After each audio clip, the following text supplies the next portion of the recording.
Hey everybody, Tim here with today's episode of Stranger Things, Season 1, Episode 3, Holly Jolly. This was a great episode, and I didn't realize how, closely connected to the last episode it was. So if you go back and watch, TV shows way back in the day, from, the 60s to pretty much the 90s, everything was super episodic. Every episode was its own entity. There was no real connection to previous episodes. The only single episode that there was the pilot, and even that was pretty kind of standalone.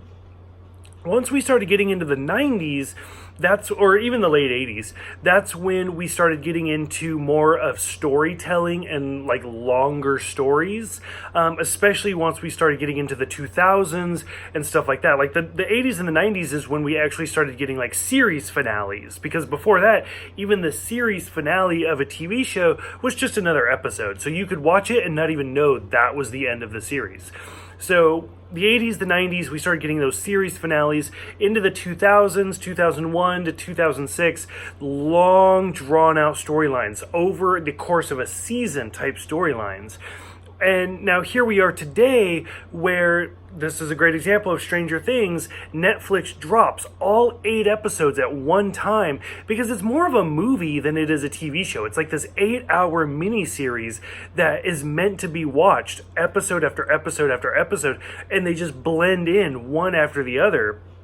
You can almost imagine them filming it like a movie, and they're like, oh, we're at the 45-minute mark, cut it, let's go to the next one. And it doesn't matter. It could be almost mid-sentence, and they're like, stop, let's go to episode 3. And it is what it is, but it makes for really good storytelling, and it's kind of interesting how we as a society are basically being trained to watch episodes and TV shows like this. Now, we do have a lot of other shows, like ABC and NBC and all that, are still putting out TV shows where it's 23 episodes a season, and some of them are overall story arcs, some of them are just one-shot episodes. But you can definitely tell, if you watch one of those types of TV shows, about halfway through it, you start getting into episode 17, 18, 19, and you start getting a little fatigued because you've been watching this show for 6 months. Whereas you watch this show, which is why I'm rewatching all of it, because you binge it and you watch all of it in one day. A year goes by, the next season comes out, and you're like, what the fuck happened last season? I don't even remember. I remember I liked it, and you can kind of have that sense of familiarity, and it's did I like it? Did I hate it? And you know that for the overall, but you might not remember the exact details, which is why I'm rewatching this, because season 3 just dropped. And this is one of those episodes that really kind of puts that all into perspective, where so much happens in this, and it's such a well done and such a good episode. From the very beginning, the beginning of this episode could easily have been part of the last episode if they had taken it from 45 minutes to an hour and 10 minutes, because we see Barbara finally get taken, because in the last episode we saw her get sucked up off of the diving board, whereas in this episode we actually see her in the Upside Down, and she's being eaten by something. We don't really see it. It's the Demogorgon, but we don't see it. And she's being eaten in the pool, but it's a drained pool, so clearly she's in an alternate dimension. And I had mentioned in the last episode, Steve and Nancy are kind of doing their own thing, doing the nasty in his bedroom, and we actually see more of that in this episode. It's assumed in the last episode because you don't necessarily know what's going to happen, but in this episode you actually do see it because it's still part of that same. It's within the same 10 minutes of the last episode to the beginning of this episode.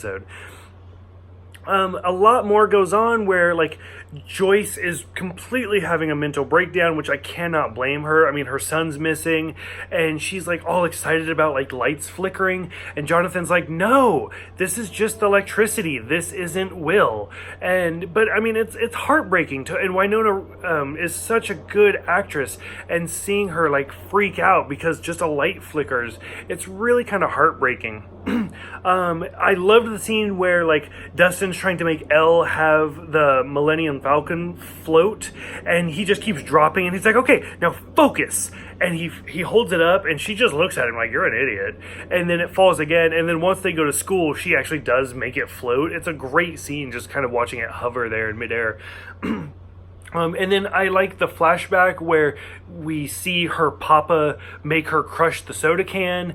Hopper is finally doing a lot more in this episode. Because, to be honest, like, the first 3 episodes, Hopper's not a likable character to me. Like, I just don't really care for him. Like, I think it was the last episode where he's like, mornings are for contemplation and coffee. Dude, there's a missing kid. Whereas this episode, we finally see him actually do some, like, sheriff work, detective work, cop work, whatever it is his title is, where he goes to that research facility that they haven't really named yet that I've noticed. It's just this facility that everybody ignores, and he goes and he's like, hey, come on, let me just check your footage.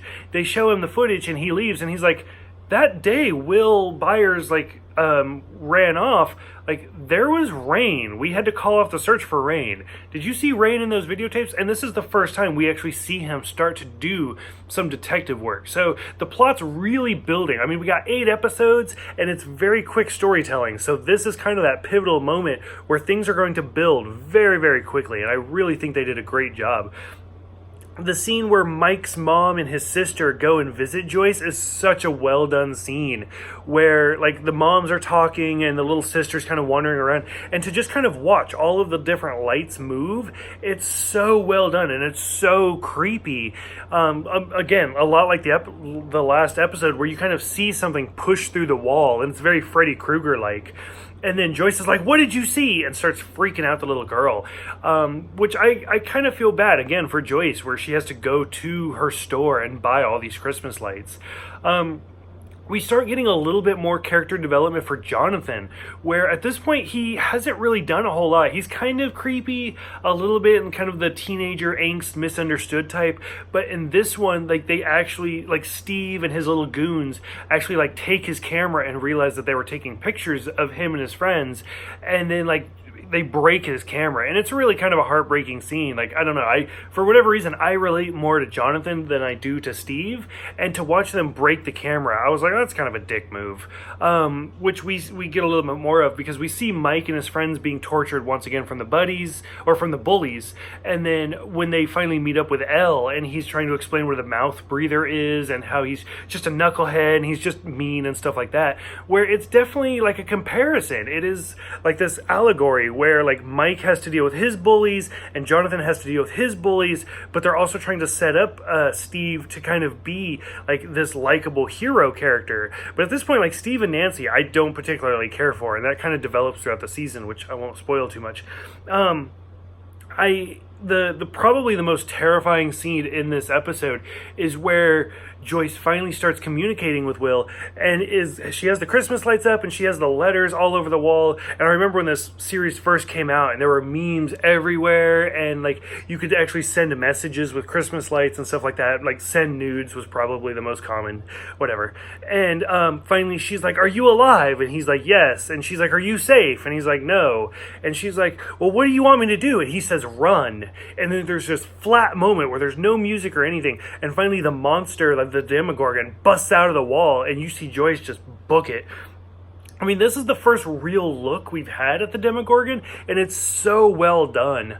And then this episode ends with a real downer where they find Will's body, or at least what we assume is Will's body, because you kind of see the coat. It's great filmmaking, it's great editing, where they go down to the river and they pull the body out, and even Hopper's like, please don't let it be this boy. And Mike, Dustin, and Lucas are there with Elle, and Mike just loses it on Elle, and he's like, you said he was safe, and he gets on the bike and rides away. Like, it's kind of a hit and miss moment, because at this moment you're just like, what's going on? Because this is a brand new show when this came out, and this is only the 3rd episode, so this very well could be the boy's body. We don't know. And it's such a dramatic moment, sitting on the edge of your seat, like, what's going to happen?